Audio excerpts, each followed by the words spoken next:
കേരള സംസ്ഥാന ചലച്ചിത്ര അക്കാദമി തളിപ്പറമ്പിൽ സംഘടിപ്പിക്കുന്ന ഹാപ്പിനെസ് ഇന്റർനാഷണൽ ഫിലിം ഫെസ്റ്റിവലിന് നാളെ തിരിതെളിയും. ക്ലാസിക് ക്രൗൺ, ആലിംഗിൽ പാരഡൈസ് എന്നീ തിയേറ്ററുകളിലായി നടക്കുന്ന മേളയിൽ 34 സിനിമകൾ പ്രദർശിപ്പിക്കുമെന്ന് ചലച്ചിത്ര അക്കാദമി സെക്രട്ടറി സി അജോയ് വാർത്താസമ്മേളനത്തിൽ അറിയിച്ചു. അതുപോലെ മലയാളം സിനിമ വിഭാഗത്തിൽ നമ്മൾ 13 ചലച്ചിത്രങ്ങൾ ഈ കഴിഞ്ഞ IFFKയുടെ മത്സര വിഭാഗത്തിൽ ഉൾപ്പെടെ പ്രദർശിപ്പിച്ച ചലച്ചിത്രങ്ങൾ മലയാളം സിനിമാ വിഭാഗത്തിന്റെ ഭാഗമായിട്ടുണ്ട്. അതുകൊണ്ട് തന്നെ വളരെ ആകർഷകമായൊരു പാക്കേജ്, 34 ചലച്ചിത്രങ്ങളുടെ ഒരു പാക്കേജ് നമുക്ക് ഈ 3 തിയേറ്ററുകളിലായി 3 ദിവസങ്ങളിൽ കാണാൻ കഴിയുന്നു എന്നുള്ള ഒരു പ്രത്യേകതയാണുള്ളത്.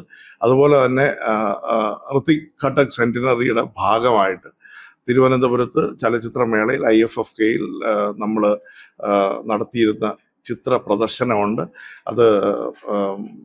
അത് ആ പ്രദർശനം കൂടി നമുക്ക് ഋതിക് ഘട്ടക്കിന്റെ ചലച്ചിത്ര ജീവിതത്തെയും വ്യക്തി ജീവിതത്തെയും അധികരിച്ചിട്ടുള്ള ചിത്രങ്ങൾ ഉൾപ്പെടുത്തിയിട്ടുള്ള ഋതിക് ഘട്ടക് സബാൾട്ടേൺ വോയിസസ് എന്ന പ്രദർശനം നമ്മൾ ഹാപ്പിനെസ് സ്ക്വയറിൽ, തളിപ്പറമ്പ് ഹാപ്പിനെസ് സ്ക്വയറിലുണ്ടാവും. അതുപോലെ തന്നെ 2 സംഗീത പരിപാടികൾ 2 ദിവസങ്ങളിലായി 21, 22 തീയതികളിൽ 21 വൈകിട്ട് 6:30 സമീർ ബിൻസിയുടെ സൂഫി സംഗീത പരിപാടി ഉണ്ടായിരിക്കും. 22 ഞായറാഴ്ച വൈകിട്ട് 2024 മികച്ച പിന്നണി ഗായികയ്ക്കുള്ള സംസ്ഥാന ചലച്ചിത്ര പുരസ്കാരം നേടിയ സെബ ടോമി നയിക്കുന്ന സംഗീത പരിപാടി നമ്മൾ ഹാപ്പിനെസ് സ്ക്വയറിൽ സംഘടിപ്പിക്കുന്നുണ്ട്.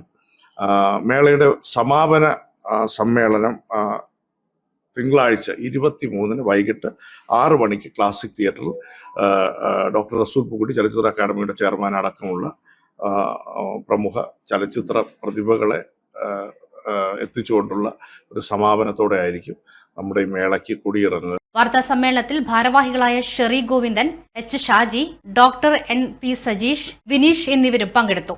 Aster MIMS hospital, we'll treat you well, Chala east, Kannur.